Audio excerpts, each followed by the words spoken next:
Welcome to the Genuine Learning Blog. I'm Frank Galasso, Director of Operations here at Galasso Learning Solutions. Today, I'm here to talk to you about an important update that impacts every CPA, NASBA's proposed revisions to the CPE standards. If you take CPE, design CPE, or manage CPE, these changes will affect you. My goal today is to give you some highlights, not every detail, but just the pieces that matter so that you can stay ahead of the curve. This proposal was released on September 17th. While it's just an exposure draft, the possible changes signal the direction CPE is headed over the next few years.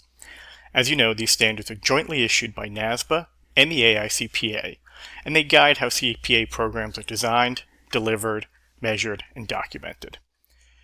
Every 2 years, a work group comprised of state boards, societies, educators, and CPE providers review the standards. And they ask, do these standards still work in today's practice?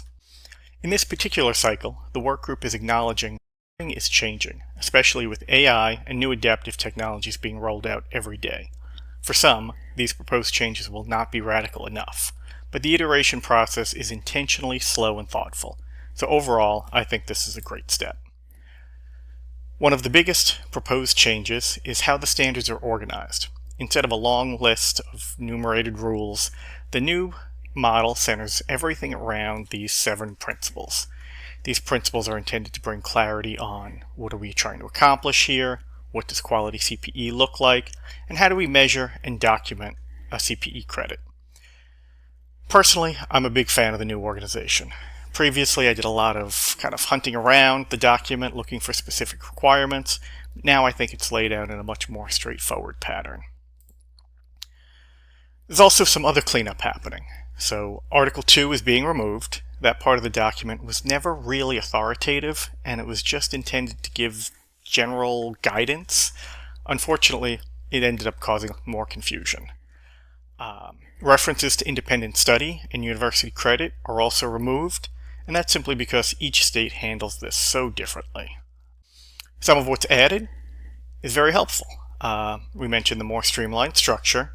There's also updated definitions, better guidance to define each of the programs, and clearer requirements around tracking attendance and engagement. So this is a big one. The proposal defines CPE into 3 major categories: group, self-study, and blended.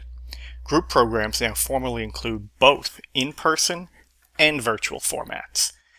And then self-study is also expanded to include adaptive learning and nano learning under one umbrella. The blended learning stays mostly unchanged. This should make the standards a little more flexible and really better aligned with how CPAs are actually taking their training today. This one could also be one of the more significant changes in the proposal.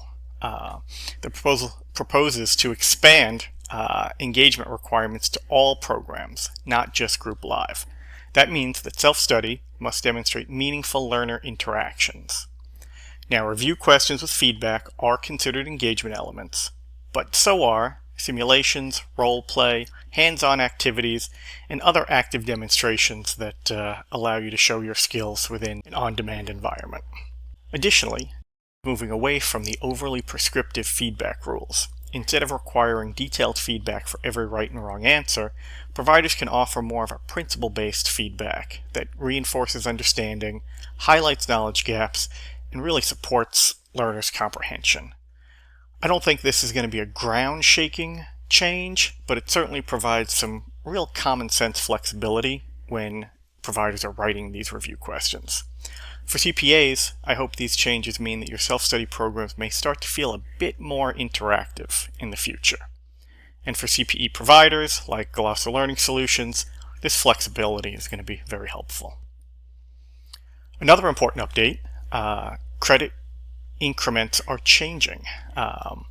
Group programs can now start at a half credit instead of a full credit, giving more of a modular flexibility. Self-study becomes even more flexible. Programs can begin at 1/5 or 1/2 credit, and then additional credits can be earned in those same increments. This aligns better with macro learning and helps eliminate the need for a separate nano learning category. since those short nano programs can simply fall under the existing self-study rules. That's something we at Golosso Learning Solutions are happy about.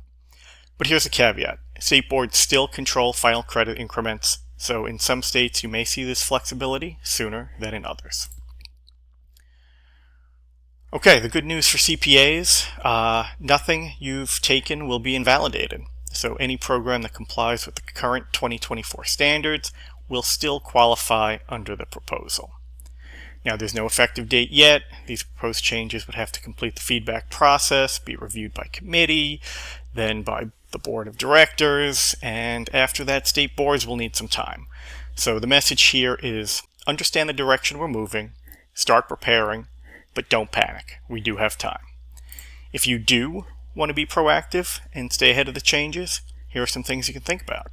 So certainly read the exposure draft and submit any feedback you have by December 17th. The other thing I would recommend is evaluate one or two of your upcoming CPE programs. Look at delivery, engagement, verification, and measurement, and then maybe ask yourself, what can I do with this added flexibility that would be provided by this proposal? Finally, talk to your LMS provider or CPE vendors. Make sure they too are ready for any changes. All right, and that's a wrap for this week's Genuine Learning blog. I hope you found this insightful. If you have any specific CPE needs, either for yourself or for your firm, reach out to us. We're here to help you get the most out of your training investment. Have a great day, guys. Bye-bye.